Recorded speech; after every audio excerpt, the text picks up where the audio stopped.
सबको जय मसीह की। आज हम वचन में सीखेंगे कि हम मसीह में कौन है, हमारी पहचान क्या है। और जब हम प्रभु यीशु मसीह के पीछे चलते हैं, प्रभु को अपना हम उद्धारकर्ता मानते हैं, तो हमें क्या है, उसकी आज्ञाओं के ऊपर चलना भी है। और प्रभु का आत्मा जो हमें सिखाता है, उसके अनुसार ही हमें अपना जीवन व्यतीत करना है। तो आज हम वचन में सीखेंगे कि हमारी पहचान प्रभु यीशु मसीह में क्या है। जैसे हमने पहले एक यहोशू के विषय के बारे में वीडियो बनाकर सुनाया था कि यहोशू ने हमारे सामने एक रास्ता रखा कि तुम किस प्रकार परमेश्वर की सेवा करोगे। तो आज हम सुनाएंगे आपको कि एलिया नबी ने भी लोगों के सामने एक रास्ता रखा कि तुम परमेश्वर को कैसे पहचानोगे और उसके साथ कैसे चलोगे। तो हमारे जीवन में परमेश्वर का क्या स्थान है, हम उसकी उपासना किस प्रकार से करते हैं, क्या हम सत्य और सच्चाई के साथ उसकी उपासना करते हैं। क्योंकि वचन में लिखा है कि सत्य मैं हूँ, जीवन मैं हूँ, और जो सत्य पर चलता है वो स्वतंत्रता प्राप्त करता है। तो जब प्रभु यीशु मसीह ने हमें स्वतंत्र कर दिया है, तो हमें क्या है, फिर बार बार क्या है, दास नहीं बनना। आप जानते हैं कि दास कभी भी परमेश्वर के राज्य में, या हम आपको बताते हैं एक हमेशा दुनियावी एग्जाम्पल, कि अगर हमने अपने घर में किसी को मेड रखा है या कोई हमारे घर में कार्य करता है, तो वो हमारा वारिस नहीं बन सकता। हमारा वारिस कौन बनेगा? हमारा पुत्र और हमारी बेटी। जिनके पास पुत्र होते हैं उनके उत्तराधिकारी उनके पुत्र होते हैं, और जिनके पास पुत्र नहीं होता तो उस सारे जो भी उसके पिता का होता है वो उसकी बेटी का ही होता है। ये एक क्या है, संसार में कानून बनाया गया है कि माँ बाप की जो भी प्रॉपर्टी होती है उसका वारिस उसका निज पुत्र और पुत्री ही होते हैं, दास कभी नहीं होता। तो इसलिए आपको क्या है, एक चुनाव करना है कि आपने किस प्रकार से अपने आप को पुत्र के समान बनाना है। तो बनाएंगे आप कैसे? जब आप परमेश्वर की आज्ञाओं पर चलेंगे। तो यहाँ पर हम एक आपको कहानी सुनाते हैं जो बाइबल में लिखी हुई है कि जो एलिया नबी थे, उन्होंने लोगों के सामने एक फैसला रखा। उससे पहले आप जानते हैं कि वहाँ की जो अहाब राजा था, उसकी जो रानी थी इजबेल, उसने क्या किया था कि परमेश्वर के सभी नबियों को क्या है, मरवा डाला था।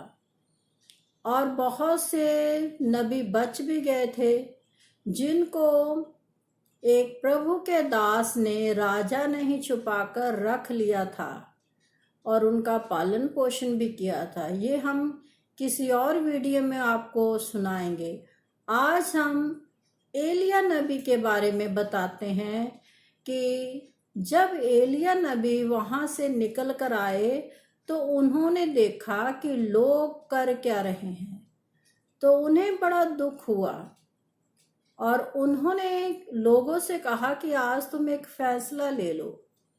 वहां पर एक परीक्षा का समय था कि जो बाल देवता की पूजा कर रहे थे, उन्होंने और एलिया नबी के बीच में, जैसे कह देते हैं कि आजकल इंग्लिश का वर्ड जो है क्या, कंपटीशन क्या बोलते हैं उस, वो था। लेकिन वो क्या था, एलिया क्या था, सच्चाई के साथ चल रहा था, परमेश्वर के साथ। और जैसे आज भी लोग बहुत से देवी देवताओं को पूजते हैं, उस समय भी क्या है, लोग बहुत से देवी देवताओं को पूजते थे। ये आज की बात नहीं है, पुराने समय से ऐसा ही चलता आ रहा है। और वहां पर ऐसा हुआ कि बाल के देवता जो थे, जो अन्य जातियों के लोग थे, वो कह रहे थे कि हमारा परमेश्वर अच्छा है, वो उनकी उपासना कर रहे थे। और एलिया नबी कह रहे हैं कि मेरा परमेश्वर सबसे महान है, वो जीवित है, वो अपने बच्चों का ध्यान रखता है, वो जिंदा है, वो सोता नहीं है, वो उगता नहीं है। जैसे आप वचन में पढ़ भी सकते हैं कि दाऊद बादशाह ने भी ऐसा ही कहा था कि मेरा परमेश्वर ना तो सोता है ना ऊँघता है। तो उसकी दृष्टि क्या, हमारे चारों तरफ हमेशा बनी रहती है। तो ऐसा ही था, ये कहानी इस प्रकार है कि एक वहां पर क्या है, वेदी बनाई गई। और आप उस कहानी को पूरा जानते हैं। लिखा है कि बाल के देवताएं जो पूजने वाले थे, पुजारी थे, वो क्या कर रहे थे, उन्होंने सारा दिन क्या किया, उसकी पूजा की, उपासना की, लेकिन वो प्रकट नहीं हुआ। और जब एलिया नबी ने प्रार्थना की तो आप वचन में पढ़ते हैं कि उन्होंने एक वेदी बनाई, उसके चारों तरफ एक खड्डा बनाया, फिर उसमें क्या है, पानी भर दिया। और फिर उन्होंने कहा कि इसको आग नहीं लगानी, आसमान से आग उतरेगी जो इस वेदी को भस्म करेगी, इस पर गिरेगी, और ये जो सारा उस पर रखा गया सामान है, जो बलि है, वो क्या है, कबूल हो जाएगी। तो ऐसा ही हुआ, जिसे हम पढ़कर भी आपको सुनाएंगे। तो वहां पर लिखा है कि उन लोगों ने बहुत पुकारा, लेकिन वो प्रकट नहीं हुआ। और जब एलिया नबी ने पुकारा तो परमेश्वर क्या है, प्रकट हुआ। इससे हम जान सकते हैं कि हमारा परमेश्वर क्या है, जीवित है। वो अपने बच्चों की पुकार को सुनता है, चाहे हम कितनी भी परेशानी में क्यों ना हो, दुख में क्यों ना हो, वो हमारे अंग संग रहता है। वो हमारे सुख में, हमारे दुख में हमेशा हमारे साथ खड़ा रहता है। वो हमें कभी नहीं छोड़ता, क्योंकि उसने वचन में खुद कहा कि मैं ना कभी तुझे छोड़ूंगा, ना कभी धोखा दूंगा, और ना कभी त्यागूंगा। हम लोग क्या है, परमेश्वर को छोड़ देते हैं, हम परमेश्वर को धोखा भी देते हैं, हम परमेश्वर को त्याग भी देते हैं। बहुत से लोग ऐसा ही करते हैं।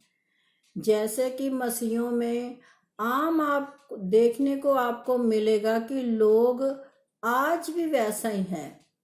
वो नई सृष्टि तो बन जरूर गए हैं, लेकिन उनके कार्य क्या है, पुराने ही हैं। जैसे यहोशू ने भी कहा था कि तुम आज ये फैसला कर लो कि तुम उन देवताओं की उपासना करोगे जिसकी उपासना तुम्हारे पूर्वज करते थे, या उन देवताओं की उपासना करोगे जिनके देश में तुम रहते हो। तो इसके ऊपर हमने एक वीडियो बनाकर डाला था। लेकिन आज क्या है, आज भी इंसान नहीं सुधरा। आज क्या है, पूरे भारतवर्ष में क्या है, वो लोग जो उनके हिंदू लोगों के त्योहार है उन्हें मना रहे हैं। आज अष्टमी है, पता नहीं क्या है, जिसे कंचके लोग बोलते हैं, वो त्योहार है।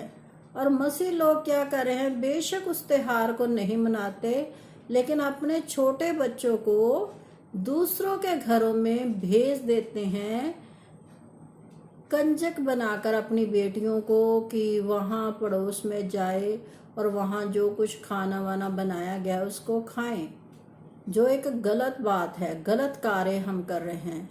हम अपने बच्चों को सिखा ही नहीं रहे कि ये त्योहार हमारा नहीं है। हम क्या उनके त्योहारों में हमेशा शामिल हो जाते हैं, जो हमें पाप के रास्ते पर ले जाता है। और वचन में लिखा है कि सब उलझाने वाले पाप से तुम दूर हो। ये पाप क्या है, हमें उलझा देते हैं। संसारिक बातें हमें क्या उलझा देती है और हमें अपने परमेश्वर से क्या है, दूर ले जाती है। आज इसी कारण बहुत से मसीह परिवारों में क्या है, दुख है, मुसीबतें हैं, परेशानियां हैं, पैसे की कमी है, क्योंकि लोग सही मायनों में परमेश्वर के संग चलते ही नहीं है।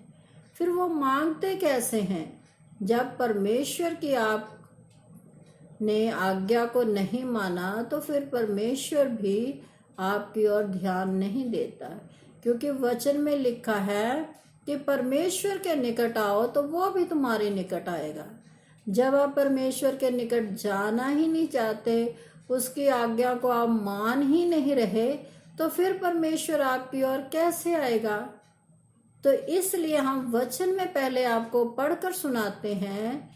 एलिया नबी ने जो लोगों के सामने एक एग्जाम्पल दी कि हमारा जीवन कैसा होना चाहिए। हमारा जीवन कैसा होना चाहिए? एक दृढ़ विश्वास का। एक मसीह को कैसा होना चाहिए? पूरा विश्वास होना चाहिए अपने प्रभु यीशु मसीह के ऊपर, कि चाहे हमारी जिंदगी में कुछ भी क्यों ना हो जाए, हमें विश्वास में बढ़ते रहना है, पीछे नहीं जाना। जब आपको एक रास्ता दिया गया है, सीधा मार्ग दिया गया है, तो आपने उस सीधे मार्ग के ऊपर चलना है, दाएं बाएं नहीं मुड़ना। तो इसे हम पहले वचन में जान लेते हैं कि कैसा लिखा गया है वहां। इसे हम पढ़ते हैं। पहला राजाओं की पुस्तक है, उसका 18 अध्याय है और उसकी 21 आयत से लेकर हम कुछ आयतें आपको पढ़कर सुनाएंगे कि जो कहानी हमने आपको सुनाई है वो कहानी क्या है, सत्य है। हमने अपनी ओर से कुछ नहीं कहा, सब कुछ पवित्र शास्त्र बाइबल में लिखा हुआ है, जो हमने आपको पढ़कर कहानी के रूप में सुनाया है। तो इसे हम जान लेते हैं।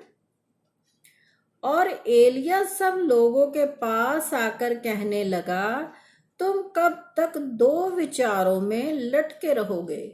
तो यहाँ पर एलिया नबी उन लोगों को कह रहे हैं कि तुम कब तक।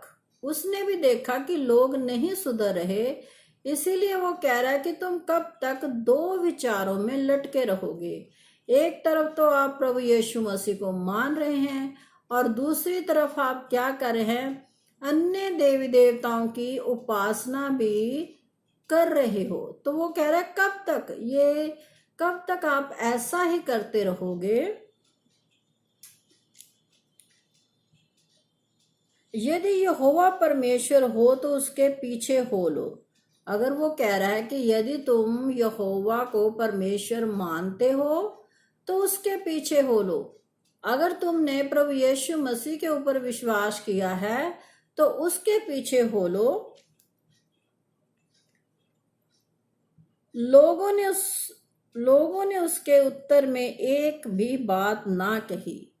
लोगों ने क्या कहा, उसको कुछ भी जवाब नहीं दिया, क्योंकि हर एक इंसान अपने जीवन के बारे में जानता है कि उसने कैसा रास्ता अपना रखा है।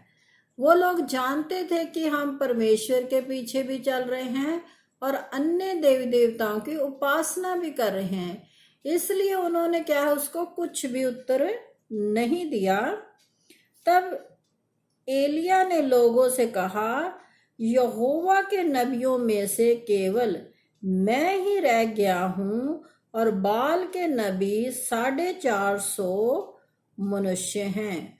उसने यहाँ लोगों को क्लियर कर दिया, जैसे हमने पहले बताया था, बहुत से परमेश्वर के दासों को मार दिया गया था। वो कह रहा है कि मैं अकेला ही रह गया हूँ, और जो बाल के उपासक हैं, जो उसको मानते हैं, वो कितने लोग हैं, वो 450 मनुष्य हैं। एक तरफ क्या है, एलिया अकेला है और दूसरी तरफ वो क्या है, 450 लोग उसके विरोध में खड़े हुए हैं। इसलिए 2 बछड़े लाकर हमें दिए जाएं और वह एक अपने लिए चुनकर उसके टुकड़े टुकड़े काटकर लकड़ी पर रख दे और कुछ आग ना लगाएं। वहां पर लिखा गया कि एलिया नबी ने 2 बछड़ों को लाने के लिए कहा और कहा कि उन बछड़ों के टुकड़े टुकड़े कर कर वहां रख दिए जाएं, पर आग ना लगाई जाए। लकड़ी जो उसके ऊपर रखी जाए, मांस रखा जाए, उसको क्या है, आग नहीं लगानी।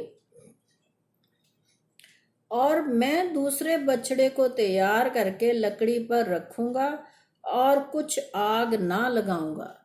उसने कहा मैं दूसरे टुकड़े को भी लकड़ी के ऊपर रख दूंगा और आग ना लगाऊंगा। तब तुम अपने देवता से प्रार्थना करना और मैं यहोवा से प्रार्थना करूंगा, और जो आग गिराकर उत्तर दे वही परमेश्वर ठहरे। तो वहां पर एलिया नबी उन लोगों से कह रहे हैं कि ना तो मैंने आग लगानी है और ना तुमने। तुम भी प्रार्थना करो और मैं भी प्रार्थना करता हूं, और जिसकी प्रार्थना सुनकर आकाश से आग उतर कर उस वेदी को भस्म कर डाले, वही क्या है, देवता माना जाए, परमेश्वर ठहरे। वहां लिखा कि वही परमेश्वर ठहरे। तब सब लोग बोल उठे, अच्छी बात है। यहाँ क्या है कि सब लोग जो वहां इकट्ठे थे उन्होंने कहा ठीक है, अच्छी बात है। और एलिया ने बाल के नबियों से कहा, पहले तुम एक बछड़ा चुनकर तैयार कर लो, क्योंकि तुम तो बहुत हो। तब अपने देवता से प्रार्थना करना, परंतु आग ना लगाना। तब उन्होंने उस बछड़े को जो उन्हें दिया गया था लेकर तैयार किया, और भोर से लेकर दोपहर तक वह ये कहकर बाल से प्रार्थना करते रहे, हे बाल हमारी सुन, हे बाल हमारी सुन। परंतु ना तो कोई शब्द और ना कोई उत्तर देने वाला हुआ। तब वह अपनी बनाई हुई वेदी पर उछलने कूदने लगे। दोपहर को एलिया ने ये कहकर उनका ठट्ठा किया, ऊंचे स्वर से पुकारो, वह तो देवता है, वह तो ध्यान लगाए होगा, या कहीं गया होगा, या यात्रा में होगा, या हो सकता है कि सोता हो और उसे जगाना चाहिए। और उन्होंने बड़े शब्द से पुकार पुकार के अपनी रीति के अनुसार छुरियों और बर्शियों से अपने आप को यहाँ तक घायल किया कि लहू लहान हो गए। वे दोपहर भर ही किया, वरन भेंट चढ़ाने के समय तक नबूवत करते रहे, परंतु कोई शब्द ना सुन पड़ा, और ना तो किसी ने उत्तर दिया और ना कान लगाया। तब एलिया ने सब लोगों से कहा, मेरे निकट आओ, और सब लोग उसके निकट आए। तब उसने यहोवा की वेदी की जो गिराई गई थी मरम्मत की। फिर एलिया ने याकूब के पुत्रों की गिनती के अनुसार, जिसके पास यहोवा का ये वचन आया था, तेरा नाम इज़राइल होगा, 12 पत्थर छांटे, और उन पत्थरों से यहोवा के नाम की एक वेदी बनाई, और उसके चारों ओर इतना बड़ा और गहरा खोद दिया कि उसमें 2 सया बीज समा सके। तब उसने वेदी पर लकड़ी को सजाया और बछड़े को 2 टुकड़े टुकड़े काट कर लकड़ी पर रख दिया, और कहा, 4 घड़े पानी भर के होम बलि पशु और लकड़ी पर उंडेल दो। तब उसने कहा, दूसरी बार भी ऐसा ही करो। तब लोगों ने दूसरी बार वैसा ही किया। फिर उसने कहा, तीसरी बार करो। तब लोगों ने तीसरी बार भी वैसा ही किया, और जल वेदी के चारों ओर बह गया, और गड्ढे को भी उसने जल से भर दिया। फिर भेंट चढ़ाने के समय एलिया नबी समीप जाकर कहने लगे, हे अब्राहम, इसहाक और इज़राइल के परमेश्वर यहोवा, आज ये प्रगट कर कि इज़राइल में तू ही परमेश्वर है, और मैं तेरा दास हूँ, और मैंने ये सब काम तुझ से वचन पाकर किए हैं।